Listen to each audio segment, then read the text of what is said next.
Okay, it's going to be a Ring of Honor classic review of the debut in Japan. This is called Live in Tokyo.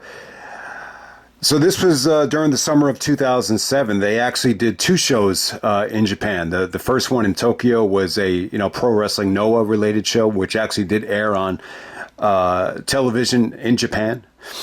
And the very next day, they did a show in Osaka with Dragon Gate. So you get a Noah show and a Dragon Gate show back to back in the summer of 2007. So a huge deal. I thought it was huge from Ring of Honor. They actually did get a lot of media attention in Japan, and I definitely think it was great exposure for them. They had went to the UK the summer before, and then summer of 2007 they have this big double shot in Japan. So it was definitely a cool show. I would definitely say the show aged pretty well for me. You got two amazing matches, and the whole show from top to bottom. I just thought it was really good. I thought it was really solid, and a much better crowd than you would anticipate. It almost felt like, a Ring of Honor fan base in Japan. It really did. It really was a little bit shocking, I think, when you saw this for the first time, how well the crowd reacted. But we're going to go back to July 16th, 2007. This was in Tokyo, Japan. The arena is actually called the Differ Ariake, and they had about 1,000 in attendance. This aired on Samurai TV in Japan on July 22nd, 2007. They still sold it at the ROH Wrestling site on DVD. So it's, for the Americans, it's a straight to DVD show. But hey, if you lived on the ROH website or the message boards, it did get a lot of hype. And, I was actually watching True Slayer. He actually did review this show. This is like one of the first, Ring of Honor shows True Slayer has up on his account. This was like one of the first shows when he came back from the Abyss, if you remember. A lot of his, first couple of months of videos were all deleted. I don't know what happened. It was some sort of blackout or whatever the hell happened there, which was funny as hell looking back on it, because you remember so many people actually made videos about True Slayer losing his account. But thank God for everybody, he was able to come back and save the pro wrestling industry. I'm just kidding there, but hey, it was pretty funny, man. And then Nightmare Baller, I just watched his review as well. It sounded like he was watching Glory by Honor 5 Night 2 while he was doing the review, but he loved the show as well. He actually thought Nigel and Morishima was match of the night. And yeah, but let's get right down to it, man. This is a loaded show, underrated show. What you notice about this show, too, is the production values are really, really good here. The lighting is great. So not your normal production values. When we get to the Race to the Top tournament, the lighting was pretty bad on that show. I do remember one time I had it on, and my dad saw Danielson come out to cut the promo on, I think it was either Nigel or the Briscoes, about the money. And he was like, holy shit, why is he so overexposed? But on this show, like, the lighting was perfect. So this is like one of the best production values I think ROH had, during the heyday. First match tonight, we have the No Remorse Core of Davey Richards and Rocky Romero, taking on Jack Evans and Kotaro Suzuki. I thought this was really good stuff. It definitely made sense to do this. Roderick and the No Remorse, they're feuding with Jack. I think Jack was already in Japan, and so was Rocky Romero. So, you just have Davey team up with Rocky, and it was pretty good. The complaint here from True Slayer was that, Suzuki just didn't really get to wrestle that much. And I would definitely agree. It kind of felt like a 2-on-1 handicap match, especially with the finishing stretch of this thing. But Suzuki is an awesome wrestler. You remember, like, my favorite match Suzuki ever had that I saw was a match from Eddie Edwards. I think it was like in the beginning of 2011. But while he was shortly in this match, I thought he looked incredible. I think the mindset was that he really couldn't communicate that well with someone like Davey, so maybe that's why he was in there just very shortly. But, they just kicked the crap out of Jack.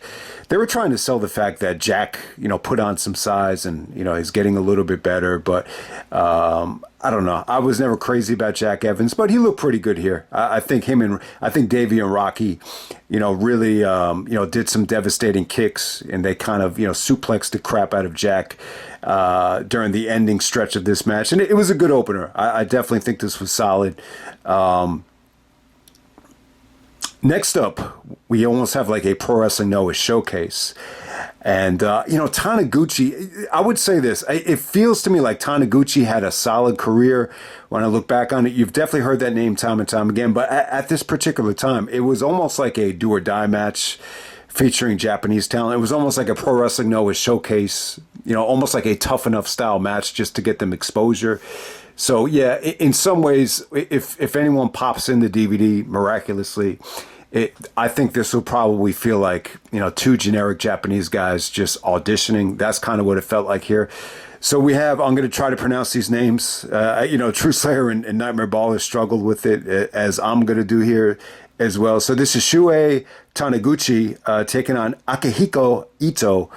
And they go a little bit under 10 minutes here. Yeah, I mean, it was a little bit long. I really didn't mind it, though. I thought you definitely saw some skill here.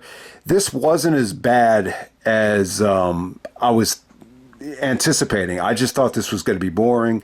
I just thought it was going to be, a little bit bland. But you could definitely tell Taniguchi was the better worker out of the two. But it's not like they were awful, though. They definitely, got some exposure here. And it just makes sense.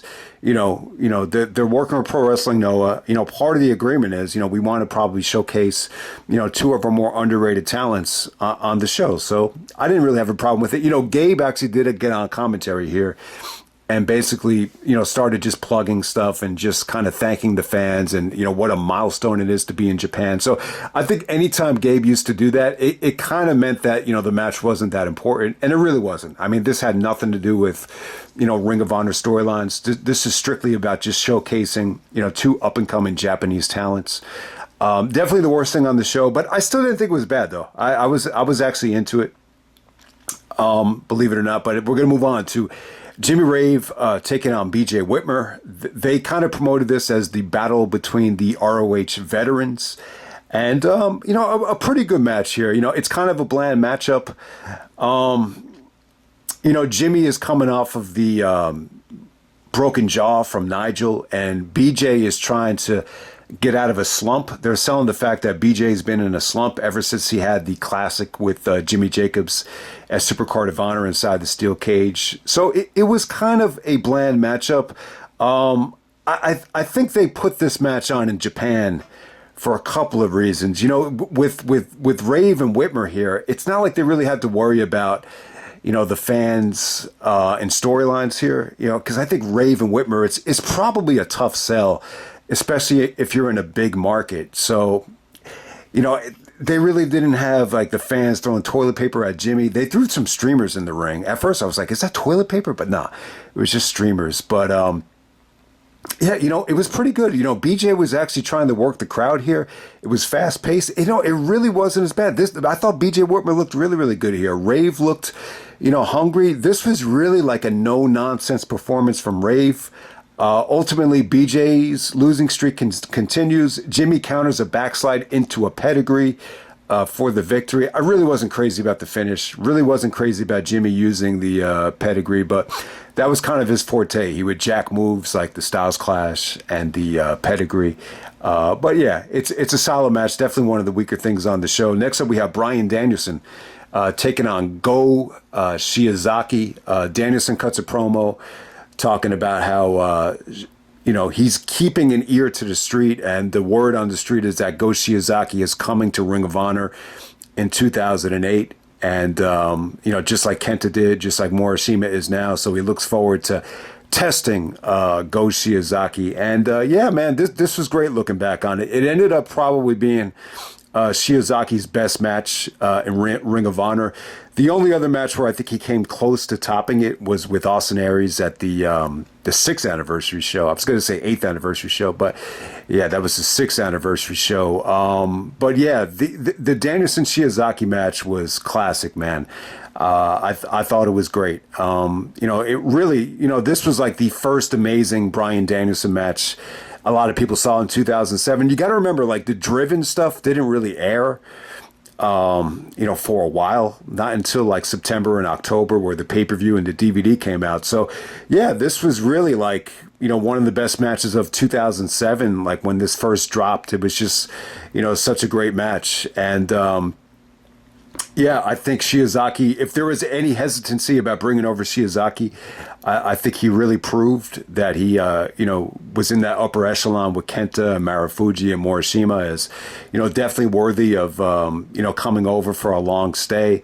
You actually saw Shiozaki, wrestle BJ Whitmer in the UK, but, this really took it to another level. And for some reason, Danielson just came off just really motivated here, just really, violent, cursing.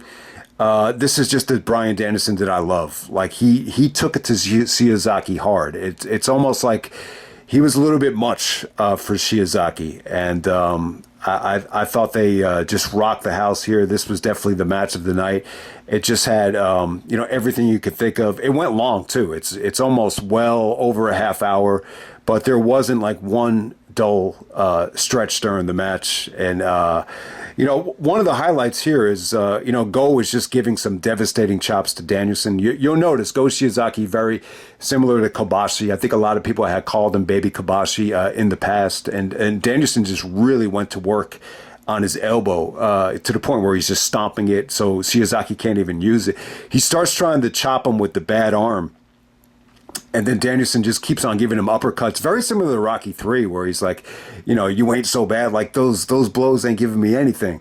And he's like, come on, Shiozaki, show me something.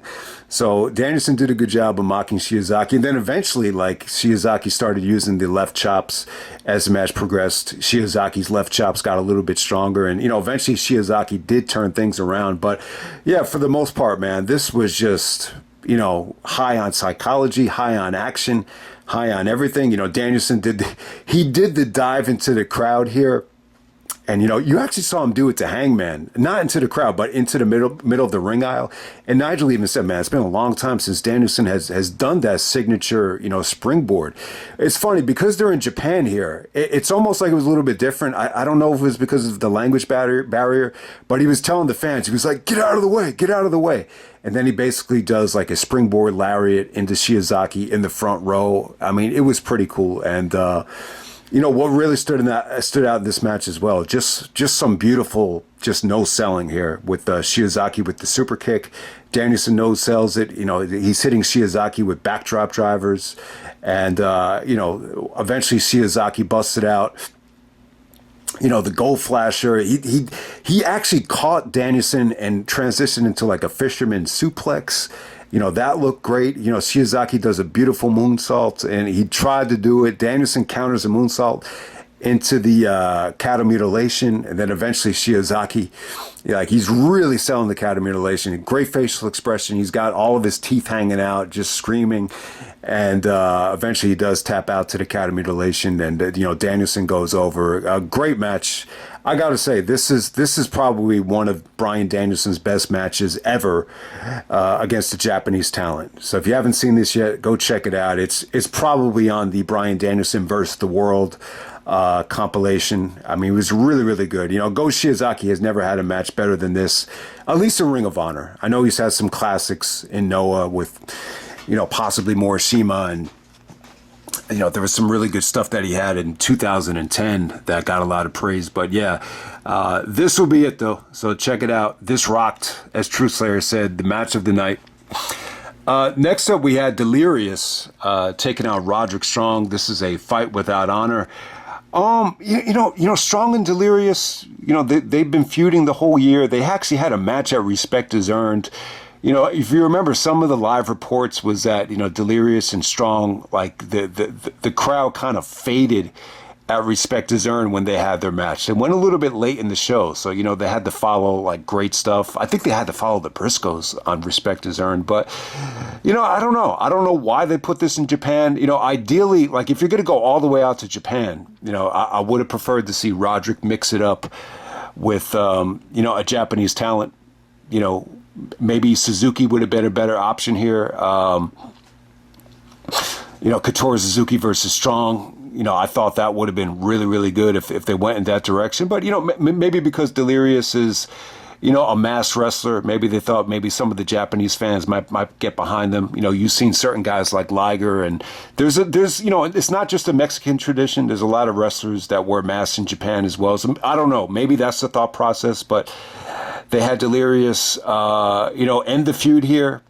He gets the big win in the Fight Without Honor match, and it was pretty good. I just don't think the Strong and Delirious combination is that sexy. Like, I'm not going to, you know, drive a million miles to go see them wrestle like I would Roderick Strong versus Kenta, for example. But it was pretty good, man. So, like, the one thing that really stood out in this match is, you know, they didn't do like a lot of crazy stuff with weapons, but they did set up a ladder between the ring apron and the guardrail, and Roderick did a beautiful, you know, backbreaker on the ladder to Delirious. It came off really, really good. I mean, it was almost like a Michinoko driver, but just the way Strong hit it, it was pretty brutal, but it didn't look like the most, you know, stiff ladder in the world. It looked like it had a little bit of give to it, but they did some good stuff. You know, Strong actually almost had Delirious in like a standing surfboard, and then I think they called it like a pendulum. It's almost like he's swinging Delirious's head into the turnbuckles. I mean, that was really, really cool. So yeah, Strong, even at Respect is Earned, like, Strong was able to do a lot of experimental stuff with Delirious, and, you know, he was able to do it here. But, you know, ultimately Delirious, he counters a backbreaker from Roderick, and he's able to hit the chemical imbalance, which is a really cool finish. If you haven't seen it yet, it's almost like, you know, Delirious is able to flip Roderick and then, like, kind of land him into a pinning predicament. It's a really cool move.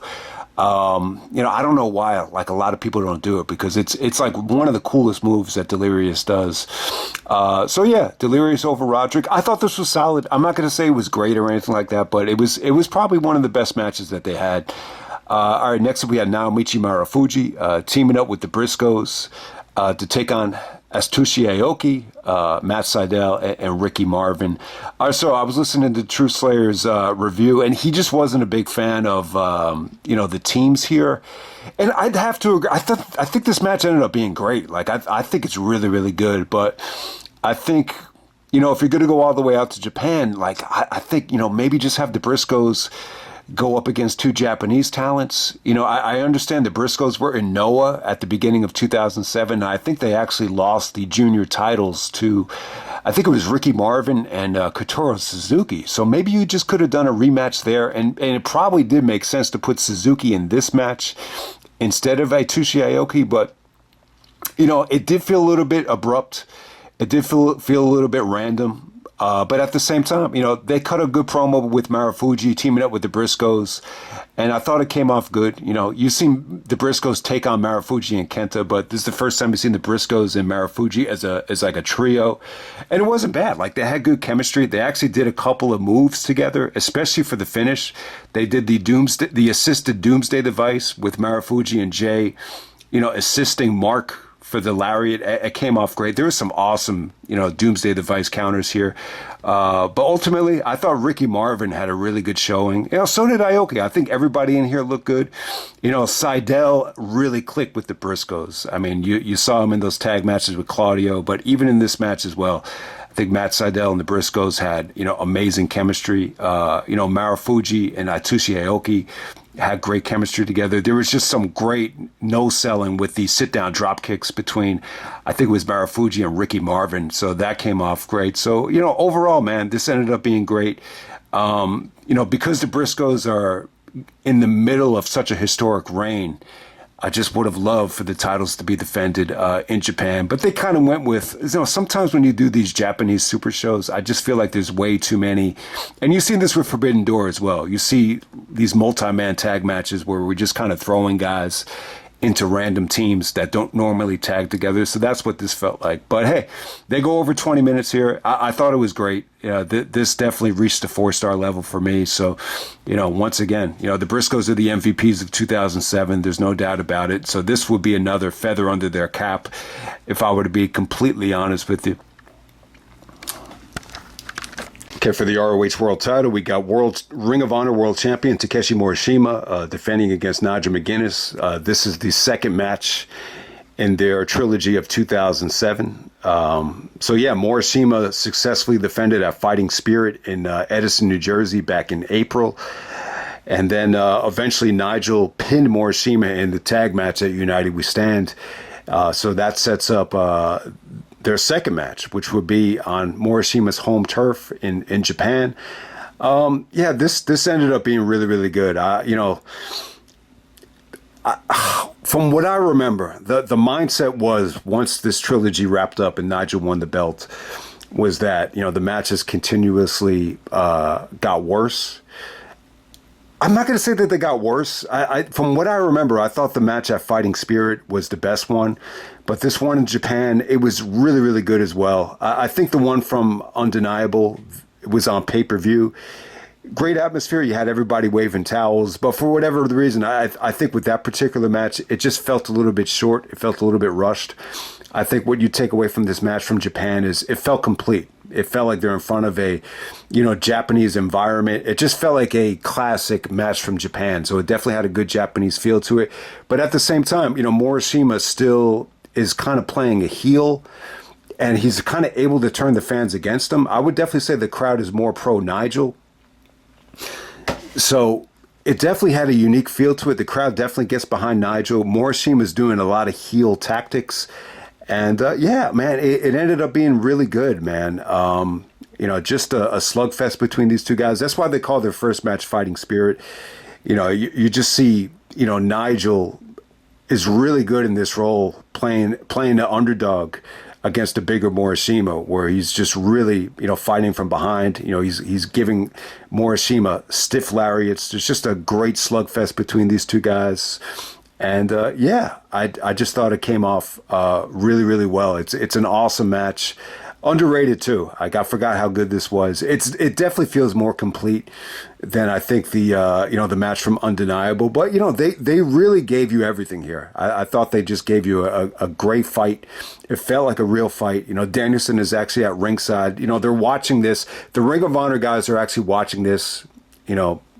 Like they're studying the match, kind of a Japanese tradition. So I thought that gave it an important feel. There's some really, really good like Japanese style bumps from Nigel.